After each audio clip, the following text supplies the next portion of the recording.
এ বাবা, কালী পুজো দেখতে এসে দেখলাম বাসুকি দেবের উপর কৃষ্ণ ঠাকুর, আর এখানে দেখছি বাবা মহাদেব স্নান করছে। না না, একদম তোমরা কনফিউশনে থেকো না, আজকে তোমাদের সাথে এই কনফিউশন দূর করতেই চলে এসেছি প্রথমে পিডাব্লিউটি পাড়ার ভাতৃ স্পোর্টিং ক্লাবে। দেখো, এখানে কিন্তু এক দুর্গ তৈরি হয়েছিল, এটা যে কি আমি কিন্তু বুঝতে পারিনি, কিন্তু তোমাদের কেমন লাগলো অবশ্যই কিন্তু আমাকে জানাতে বলো না। আর কে কে গঙ্গারামপুর থেকে দেখছো আমাকে কিন্তু কমেন্ট বক্সে অবশ্যই জানিও। আর কে কে এই দুর্গটা দর্শন করতে গেছিলো অবশ্যই কিন্তু আমাকে কমেন্ট বক্সে জানিও। প্রথমেই ঢুকতে দেখলাম এখানে একটা মরার মাথার মতো কিছু একটা খুলি ফেলা আছে। তারপরে দেখলাম এখানে একজন বসে আছে পদ্মের উপরে, আর চারিদিকটা কিছুটা রাজমহলের মতো করা হয়েছিল।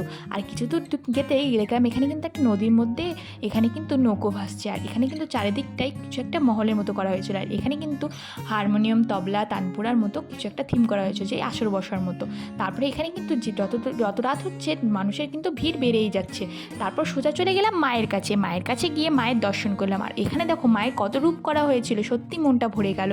আর এখানে একটা গাছের মতো কিছু একটা করা হয়েছিল, সত্যি আমি ঠিক বুঝতে পারিনি, কিন্তু তোমরা কে কে বুঝেছো আমাকে কিন্তু কমেন্ট বক্সে জানিও। আর আমাকে কিন্তু অবশ্যই জানিও তোমাদের কেমন লাগলো। তারপরে ওখান থেকে বেরিয়ে গেলাম। দেখো, এখানে কিন্তু বেরোনোর জন্য একটা ব্রিজের মতো করা হয়েছিল, আর এই ব্রিজটাই আমি আর আমার হাজব্যান্ড গল্প করছিলাম যে একটু লাইটিং দিলে দেখতে ভালোই লাগতো। হয়তো পেছনে বেরোনোর গিয়ের জন্য এখানে কিন্তু কোনো ডেকোরেট করা হয়নি, দূর থেকে দুর্গটার ছবি নিচ্ছিলাম। দেখো কতটা সুন্দর লাগছে, কিছুটা মহলের মতো। আর পরের দিনই চলে গেছিলাম এখানে, এই দেখো বোটডাঙ্গির এই ক্লাবটা, যেটা তোমাদের সাথে শেয়ার করলাম ঢোকার প্রথমেই, তোমাদের এই ব্লগের প্রথমেই দেখিয়েছি যে কালী পুজোতে দেখতে এসে বাসুকি দেবের মাথায় কৃষ্ণ ঠাকুর। দেখো এখানে কিছু থিমটা করেছিল অনেক রকম দেবদেবতার নিয়ে। তারপর প্রথমেই ব্রহ্মদেবকে দিয়ে শুরু করলাম, তারপর ব্রহ্মদেবকে প্রণাম করে এখানে দেখলাম নারায়ণ ঠাকুরকে। তারপর প্রণাম করে নিয়ে এখানে দেখলাম এই যে ঝর্ণার মধ্যে বসে আছে বাবা মহাদেব, কি ভালো লাগছিল দেখতে। মাকে দর্শন করতে এসে কত ঠাকুরেরই নয় দর্শন পেয়ে গেলাম। তারপরে এখানে তোমাদের সাথে শেয়ার করব এই যে বাসুকি দেবের উপরে কৃষ্ণ ঠাকুর নৃত্য করছে। এই ঘটনাটা তো তোমরা সবাই জানো, আর কে কে জানো না আমাকে কিন্তু কমেন্ট বক্সে জানিও, আমি জানিয়ে দেবো। আর তোমরা কিন্তু বেশিরভাগ মানুষই জেনে থাকো এই ঘটনাটা। তারপরে দেখো এখানে চলে এলাম ভেতরের দিকে এসে দেখি এখানকার কিন্তু কাপড় দিয়ে খুব সুন্দরভাবে কুচি কুচি এখানে থিমটা করা হয়েছিল। আমার ভীষণই ভালো লেগেছিল। তোমরা কি কে এসেছো অবশ্যই কিন্তু আমাকে জানাতে ভুলো না। তারপর কিন্তু মাকে এসে প্রণাম করে নিলাম, মনের সব ক্লান্তি দূর হয়ে গেল।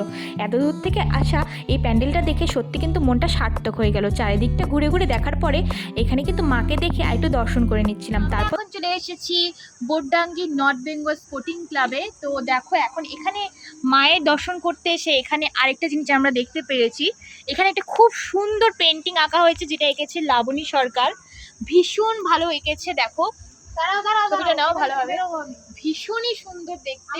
তো দেখো ছবিটা, মানে এত সুন্দর এঁকেছে মায়ের। দেখো চিত্রটা, তোমরা জানিও কে কে এখানে এসেছো, কমেন্ট করতে ভুলো না। আর ভীষণ ভালো লাগলো আমার এটা দেখে, তাই তোমাদের সাথে শেয়ার করলাম। টাটা।